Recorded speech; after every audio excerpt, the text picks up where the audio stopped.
Hello, my name is Claire, and I just finished Skyward by Brandon Sanderson last night, and it was so good, and I really enjoyed my read. I'm going to start off talking about Spensa because I'm super character driven, and I think I'm just going to go by characters and then talk about plot that I liked surrounding them. Spensa is a really interesting character to read because she is simultaneously the product of her environment and the trauma that she had to endure growing up, but also so completely connected to her ancestors and to her family, and it was really interesting to read. All of her choices made sense, and all of her emotions and what she was doing with her pain and her hurt, and how Spensa reacted to the world around her was explosive, and I so enjoyed it. I enjoyed it so much because it was so relatable.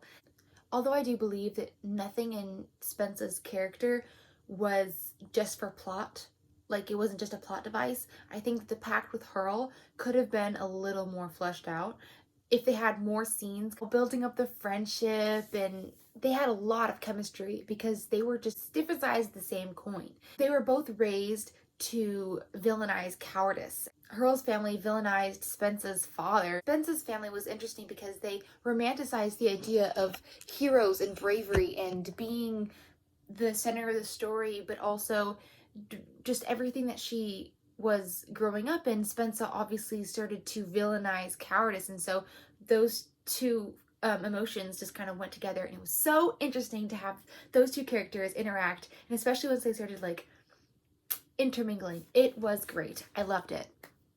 Jorgen has a subtle flair to him, which I really appreciated. The arc we have for Jordan was so subtle, but was so emotional. I tried filming this video last night and I actually started getting choked up and teary-eyed when I was talking about him becoming flight leader. The scene maybe 2/3 through the book where Jorgen, FM, and Spensa were going out with the scouts, and they were like, oh, then there was the battle, and so then they're like, oh, split up, so they're all with a experienced fighter. But then Jorgen would rather fly with his flight and be that team because they were so strong. The team buildup was so well done, and I love all the characters, and I think that they had such a good dynamic. I'm going to talk about Jorgen and Jorgen's evolution of getting the stick out of his ass. But it was so fascinating though, because Spensa was one of those challenges for him. He grew up in the society where everything was planned out. He had all the rules. He had the manual. He had everything. And having Spensa come in circle helped him be a better flight leader because she was so much of a challenge for him. She was insubordinate. She wouldn't listen. She was outwardly aggressive, and that time when she beat his ass, he doesn't know how to deal with that because he was never taught that. I loved their dynamic. And as someone who loves enemies to lovers, I'm really hoping that there's a little something there. The scenes where they had heart-to-hearts, I felt were so genuine, and seeing Spensa slowly open up and slowly accept people into her life, and just the breakdown of what she felt was cowardice. And Sanderson did a really good job of depicting when somebody's in a really destructive mental state where they can get wrapped up on one thought or one idea. Spensa latched onto the idea of cowardice, and it was extremely apparent, and that's why it was so repetitive. And I've heard people complain that they said cowardice too much, which I didn't really mind because that was consuming. That was all consuming to her character, and it made sense that was all that she talked about. When she finally started to deconstruct what cowardice meant, why was it bad? What was good? How did she feel? And what was bravery to her? I think that really started making her a stronger character, because when someone is truly genuine and truly themselves, they are the strongest they can be.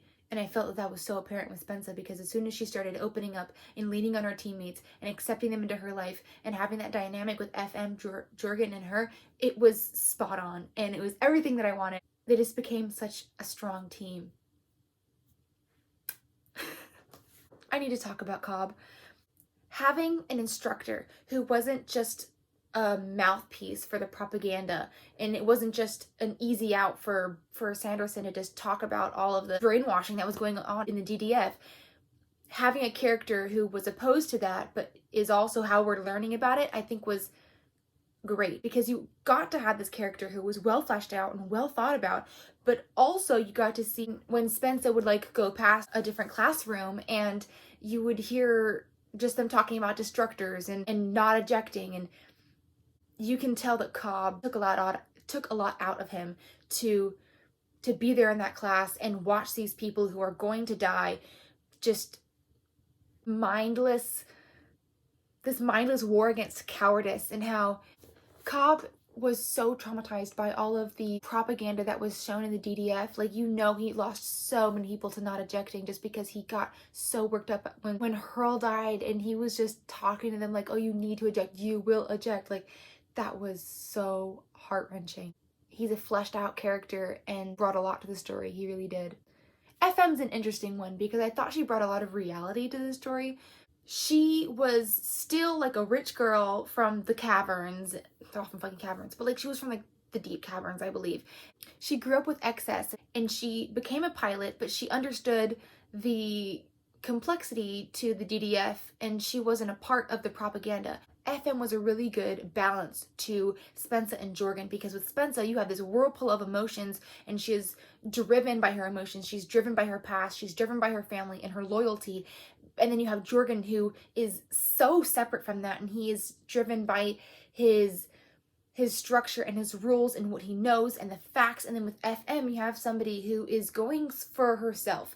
She's like, I have a lot of problems with this society. I'm going to call them out when I'm rising to the top, but I'm also going to fly because that's fucking awesome.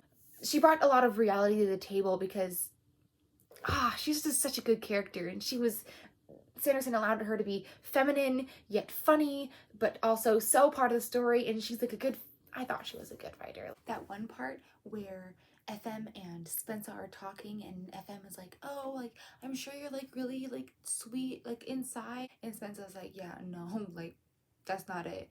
And I really appreciated that Spencer wasn't just like this intrinsically sweet person who was putting up a cover. She was just a hurt person who didn't know who they were, latching onto concepts that the authoritarian government was brainwashing the public with, and she was just kind of going along with it because she was so lost and so confused and so hurt that she couldn't understand it for herself.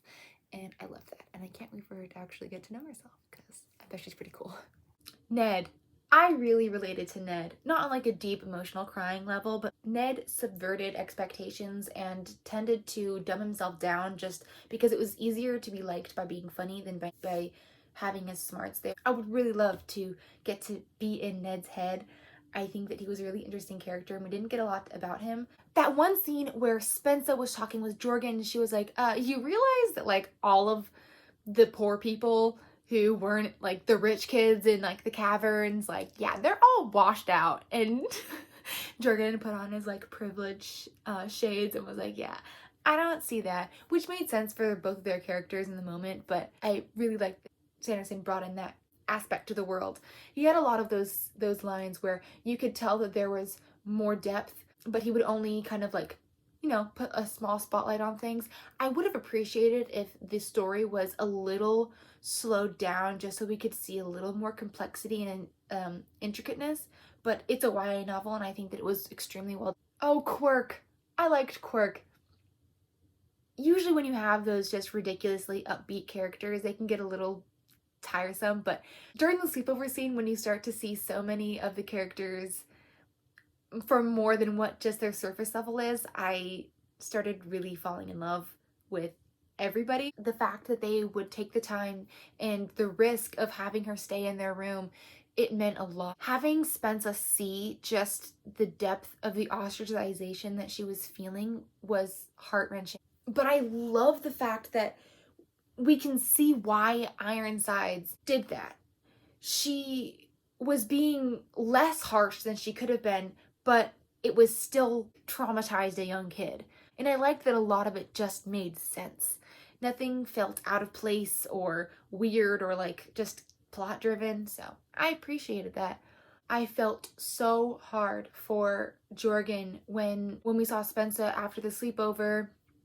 She was walking around the complex and she got to the training room and she saw Jorgen trying to save Morningtide and Brim. he was going over and over and trying to save them, and we see these little blips of his character, and there's so much depth to him, and I just want to see more in-depth conversations with him because he's got a lot there. He's holding himself back.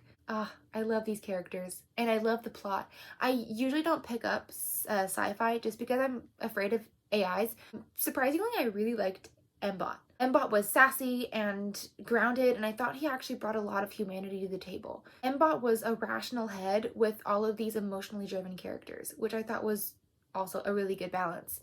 Mbot and FM did this really interesting thing where they had these like call out times where a character would be feeling extremely emotional and you would be feeling that emotion with them, so you'd be feeling it in the first person, unable to kind of identify or label that feeling, and then FM or Mbot would kind of talk about it in the third person, so you would kind of have this complex dimension to the scene or emotion, which I really appreciated. For example, when Spencer was experiencing like this heavy grief, and Mbot just started talking about what she needed to do and how it was approached, and he had a lot of solutions, but then he kind of started understanding that she just needed time. Okay, I talked a lot about characters, and I think I should probably mention the plot. The defect was a really interesting part, and I thought that it was just going to be complete nonsense and just a way for them to kind of turn away Spencer and villainize the father. But it turned out that the father did something worse than what had actually been told, and I thought that was a really good twist. I didn't expect that coming. I am so excited to see what this galactic coalition was. Like, it just seems so interesting, and again, I don't really tend to go for sci-fi, so I don't know if this is common, but it seems so fucking cool. The aliens didn't seem to be like mindless and just there for violence, and so I want to see more inside their heads. I want to see inside the alien civilization, because clearly they were also afraid of the humans. They were seen as uncivilized and violent, which is like true of humanity. I wonder if Spencer can end up speaking the alien language, because if she can think through the nowhere over to them, can she do the same thing that they do, where she can like,